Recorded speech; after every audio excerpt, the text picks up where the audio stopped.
pemirsa, terima kasih Anda kembali bersama kami dalam konferensi meja makan. Ya boleh tepuk tangan dong yang meriah dong. Ini sangat luar biasa antusias dari pesertanya nih. Iya dong. Sambil dicip-cip ya. Sambil dicip-cip silahkan di meja teman-teman juga ada bontot ya. Iya. Ini yang bisa diicip. Kemudian nanti boleh juga yang ingin mencicipi yang ada di sini juga nanti kita persilakan ya. Oke, Kak Firza. Kita lanjut lagi. Iya. Ya, berbincang mengenai tadi udah disinggung sedikit dari Pak Rohman mengenai WBTB alias warisan budaya tak benda. Nah, sebelum ke situ, saya ingin nanya dulu nih ke Bunda nih. Untuk menjadi warisan budaya tak benda, pasti kan prosesnya panjang, Bu ya. Nah, kuliner khas itu sebenarnya proses atau mekanisme sebuah kuliner ditetapkan sebagai kuliner khas itu seperti apa sih, Bunda? Mungkin bisa dijelaskan. Nah, di sini juga ada beberapa owner nih, kayak misalkan Jagoan Bakery sama ada kedai Depoy gitu kan. Itu bagaimana sebuah produk bisa diajukan atau ditetapkan sebagai kuliner khas. Ini kan udah membawa Banten juga nih, Bu. Depoy juga, terus tadi Ibu udah nyinggung tentang sop ikan tak-takan itu. Itu bagaimana sih proses atau mekanismenya ditetapkan sebagai kuliner khas? Baik, terima kasih. Saya tidak hafal secara keseluruhan syarat-syarat dari pemerintah pusat, dalam hal ini Kementerian Pariwisata dan Ekraf. Ada berapa tahapan yang bisa menjadikan kuliner daerah ini sebagai salah satu warisan budaya tak benda gitu ya. Tapi yang jelas kan harus dilihat dari sejarahnya. Seberapa lama makanan ini sudah menjadi bagian dari budaya satu daerah. Kemudian juga bagaimana upaya pemerintah untuk juga melestarikannya gitu, dan sejauh mana sudah dikenal oleh masyarakat luas gitu. Jadi ada beberapa persyaratan. Jadi tidak semerta-merta gitu ya. Semua makanan kita ingin usulkan bahwa ini menjadi warisan tak benda. Jadi ada seleksi secara nasional dan itu tahapannya juga cukup panjang. Gitu. Tapi sebelum ke WBTB pasti kan ada proses seleksi, semacam seleksi di daerah gitu, Bu. Untuk menjadikan kuliner tuh sebagai kuliner khas atau misalkan oleh-oleh khas. Nah, kalau seperti itu bagaimana tuh? Itu kan sudah menjadi bagian dari masyarakat ya. Masyarakat sendiri sudah, karena proses yang cukup panjang gitu ya, dan itu sudah membudaya di masyarakat, sudah otomatis akan menyebut itu khas gitu ya. Seperti tadi bubur sop. Oh, itu sudah menjadi bagian dari budaya masyarakat di Labuan. Ya, Labuan, Carita, daerah dan sekitarnya itu makanan khas mereka, seperti angen lada, makanan khas Pandeglang. Kemudian sambal burok. Tadi ada yang menyinggung, kok hari ini nggak dihadirkan dalam konferensi meja makan sambal burok, padahal itu juga sudah menjadi bagian dari budaya masyarakat. Jadi kalau Lebaran tidak ada angen lada, tidak ada sambal burok yang menemani opor, gitu ya.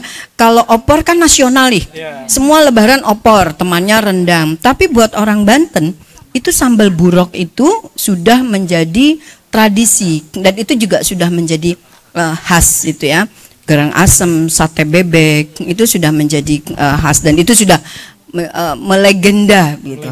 Nah, baru tahapan berikutnya nanti kalau ingin dijadikan warisan tak benda, tadi ada beberapa proses, mungkin Kang Rohman juga bisa menjelaskannya.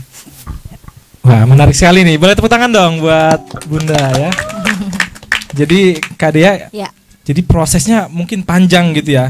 Tapi berdasarkan data yang saya dapat dari website resmi Kemdikbud, ternyata dari total 25 warisan budaya tak benda di Banten hanya ada 3, Bu, yang dari segi kuliner. Ya, yang pertama ada sate bandeng, yang kedua bacang Tangerang, dan yang ketiga itu laksa Tangerang.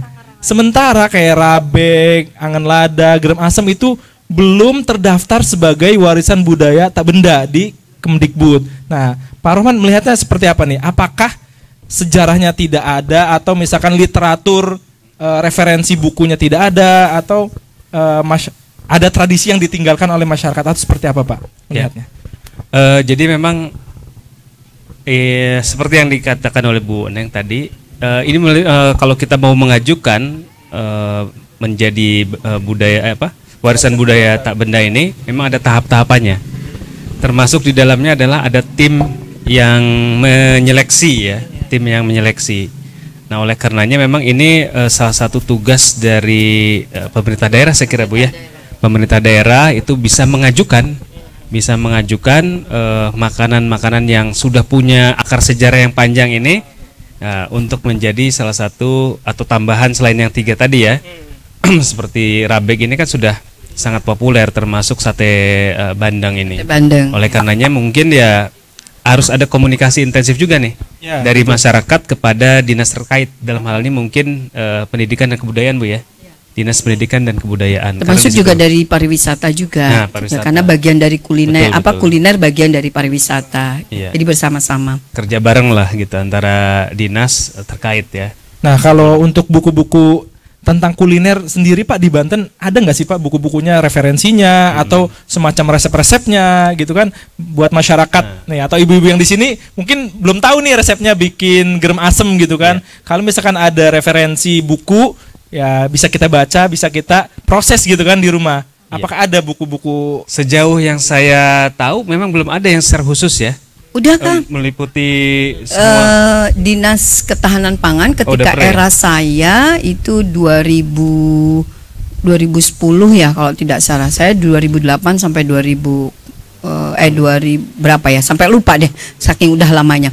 Itu sudah menerbitkan buku kuliner khas Banten. Jadi termasuk asal muasalnya, bahan bakunya, bumbu-bumbunya, termasuk cara pengolahannya juga ada di dalam buku itu. Hanya memang barangkali karena tidak diterbitkan hanya dicetak untuk kepentingan internal saja gitu.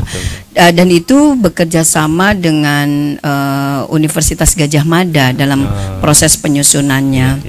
Dan kalau kita itu di Google sih beberapa juga sudah ada. Hanya memang barangkali dari Bantenologi perlu diperbarui nih kerjasama dengan Bantenologi Bu. Iya. Di Bantenologi sendiri Pak ada riset atau ada klasifikasi ini enggak dari perisetnya, atau ada yang khusus misalkan khusus tentang sejarah Banten atau tentang kuliner Banten? Kalau sejarah kemudian masyarakat adat ya, nah, kita sudah hampir semua identifikasi.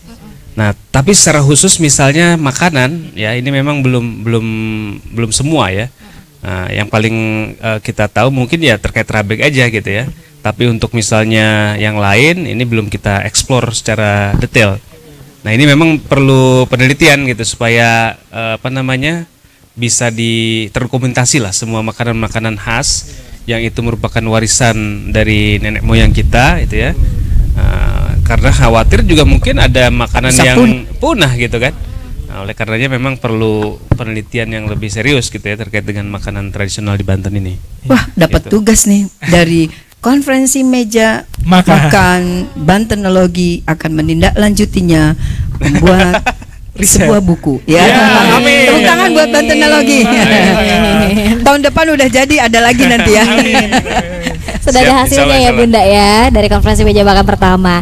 Oke, Teh Ida tadi sudah icip angan lada. Waduh. Ya, sudah. Bagaimana nih Teh rasanya? Terus kemudian adakah secara spesifik kuliner khas Banten yang Teh Ida tuh pengen banget review sampai sekarang tapi belum kesampaian nih? Ada nggak?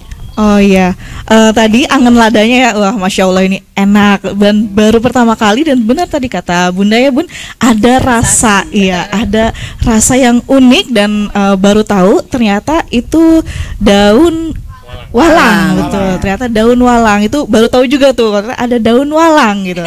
Salah satu rempahnya gitu yang digunakan adalah daun walang, itu yang membuat rasanya menjadi unik gitu ya. Cita rasanya lumayan kuat. Mungkin kalau orang yang tidak terbiasa memakan makanan yang rasanya agak unik itu tidak terlalu ini gitu ya. Tapi kalau sebagai food blogger harus siap, itu enak. Perpaduannya jadi justru malah bikin unik gitu ya Kang ya. Kalau ditambah daun walang itu gitu. ternyata. Wah, luar biasa. Ya itu keragaman kuliner Indonesia, kuliner Banten unik tapi enak rasanya. Iya betul. Nah, Yang mau direview Teh Ida? Yang Ada mau nggak? direview, nah rabek, saya pribadi Rabek. belum menemukan penjual rabek, mungkin karena kita ininya emang influencer gitu ya, jadi penjual rabek yang bener-bener rasanya tuh khas. Mungkin nanti akan ada rekomendasi dari Bapak atau Bunda gitu ya, Nah kalau nih penjual kebetulan rabek. saya udah megang Wah, nih. boleh nih. Udah nyatet nih. Nanti Karena kita kalau masukin udah wishlist. udah duduk berdampingan dengan food blogger tuh harus bawa data. Jadi ada 5 paling tidak ya yang saya tahu. Ini rabek Haji Naswi di Magersari. Magersari. Oh, Magersari. Ya, terus rabek dan pindang Mangsam. Ya, Grogol. itu di Grogol Cilegon. Cilegon. Bukan Grogol Jakarta Ya, ya. Grogol Cilegon. Grogol Cilegon. Terus ada warung dahar rabek khas Wong Banten di Cikepuh Unyur. Cikepuh Unyur. Daerah Unyur. Terus ada warung rabek dan empal Kota Baru. Kota Baru. Ya, dan warung uduk rabek Puncak ini di Taman Baru Citangkil Cilegon juga. Cilegon. Gitu loh. Di mana tuh? Oh, Ciruas ya. Rabek Ciruas ya. Oh. Ya, lampu merah Ciruas itu Dia ada ada di sebelah pojok kiri kalau dari Iya, sini ya. betul. Oh iya iya iya. Rabek Iya. juga kan lama itu. Iya, betul betul. Betul. Oke. Wah, ini Teh Ida jadi- mau di sini ya. Dicatat nih ya Kang Heran nanti ya, harus Nanti dicatat pemirsa nanti. juga bisa mencatat Iya. tadi apa yang disampaikan sama Bunda Neng. Tapi saya pengen ke Teh Ida lagi. Iya. Tadi kan udah icip, udah tahu rasanya gitu ya. Kalau menurut Teh Ida kan ini udah keliling ke mana-mana gitu kan, mencicipi, review segala macem. Menurut Teh Ida apakah adanya apa ya bahasanya, adanya serangan ataupun produk-produk dari luar ya, kuliner-kuliner milenial yang hadir di Indonesia khususnya di Banten itu mempengaruhi popularitas dari kuliner khas di Banten gitu. Misalkan contoh dari Korea gitu. Ini kan mulai menjamur nih ya. Iya. Jajanan-jajanan Korea kayak tteokbokki, ramyun, apa? Iya. Terus juga kayak dari Jepang gitu kan, ramen gitu. Bento segala macam. Apakah emang anak-anak muda tuh lebih sukanya ke sana gitu sehingga makanan khas ini ditinggalkan gitu? Kalau menurut saya untuk makanan-makanan milenial gitu ya, itu paling waktunya hanya serangan jangka pendek gitu ya Bu ya, betul. Jangka pendek paling boom langsung biasanya cepat ngedropnya gitu. Nah, kalau untuk makanan khas ini dia itu sudah punya pasar sendiri kalau menurut saya gitu ya, sudah punya pasar sendiri. Terutama kalau orang tua paling ingin mencicipi juga, kalau yang untuk yang baru-baru pasti paling cicip aja, pasti akan kembali lagi ke sini. Memang PR-nya kita untuk generasi milenial, generasi Gen Z gitu ya, untuk PR sosialisasi sama mereka kalau ini tuh enak loh, jangan dilihat dari tampilannya, memang tampilannya kan memang cukup tradisional gitu. Nah, inilah PR-PR teman-teman di sosial media gitu ya, anak-anak muda harus sering up, spill dikit gitu. Harus rajin-rajin sosialisasi lah melalui sosial media gitu. Satu lagi, Iya, saya kira juga ini tugas dari tidak hanya pemerintah ya, masyarakat. Pemain film itu Bu, kalau kita lihat drama-drama Korea, Ya, tuh, betul. itu Setuju. mereka bener-bener apa namanya untuk mempromosikan budaya Korea itu, makanan itu dikasih lihat itu ya, Ya, makanannya yang tadi itu tteokbokki segala macam ya. Nah, kita kalau bisa di sinetron-sinetron misalnya, di film-film ketika di meja makan munculkanlah ini rabek ya kan, munculkan agar masam gitu ya. Atau misalnya dialognya dimunculkan, "Mah, makan apa mah? Ini kita beli rabek dari Banten nih." Nah, gitu kan bisa. Jadi kita tiru sebagaimana negara-negara lain tuh menyerang negara luar dengan budaya mereka gitu loh. Nah, ini generasi muda kita ini perlu diperkenalkan ini. Ya, segala macam ini dengan strategi-strategi budaya juga gitu, seperti itu. Edukasi ya. Nah, Iya. edukasi. Jadi intinya barangkali edukasi buat keluarga itu jangan sampai punah gitu. Karena sekarang kan banyak sekali instan yang ya ibu-ibu muda termasuk saya juga ya. Akhirnya cari yang simpel aja lah gitu. Udah tinggal goreng gitu. Jadi lama-lama kan anak-anak ini tidak kenal dengan makanan khas yang secara sejarah, dari cita rasa, dari otentiknya juga itu harus terus dilestarikan. Tapi saya optimis gitu ya, bahwa makanan khas daerah tidak akan punah karena ini bagian dari budaya. Selama keluarga mempertahankan budaya dan selalu menghadirkan Meskipun tidak tiap hari, tapi mungkin pada hari-hari khusus ya, misalnya perayaan hari-hari besar Islam atau juga ketika Idul Fitri, Idul Adha, ini selalu dihadirkan, anak-anak tetap akan kenal. Dan buat food blogger, mari datangi ya kedai-kedai, warung-warung yang menjual makanan khas, karena mulai dari anak muda itu kan, sosial media ini kan para pelakunya banyak anak-anak muda. Iku kayaknya si cantik makan bontot kok kayaknya enak banget gitu ya. Makannya tuh ini bontot domes loh. Keren banget, lezat tuh gitu kan. Itu akan menimbulkan apa ya? Rasa penasaran, ingin tahu, langsung DM, di mana belinya, kan seperti itu. Oke. Jadi ya tugasnya para food blogger, influencer ya, untuk tidak hanya mengenalkan. Kalau tadi Teh Ida baru sekian persen, maka ada kepedulian sosial. Saya berharap dari para food blogger, influencer ada kepedulian sosial yang bagaimana caranya nih ya, kita datang ke kuliner-kuliner yang kekinian, tapi juga kita tidak meninggalkan pusat-pusat jajanan atau kuliner yang menghadirkan jajanan tradisional agar masyarakat juga tetap bisa menikmati, kemudian memelihara tradisi yang sudah ada. Barangkali itu. Oke, terima kasih Bunda, Teh Ida dan juga Pak Rahman. Wah, ini kita akan mempersilakan dulu untuk icip-icip sambil kita rehat ya, Kak Firza. Habis ini kita akan kasih kesempatan segmen terakhir untuk teman-teman bertanya langsung kepada ketiga narasumber kita hari ini. Masih bersama kami di konferensi Meja Makan Oktoberfest 2023.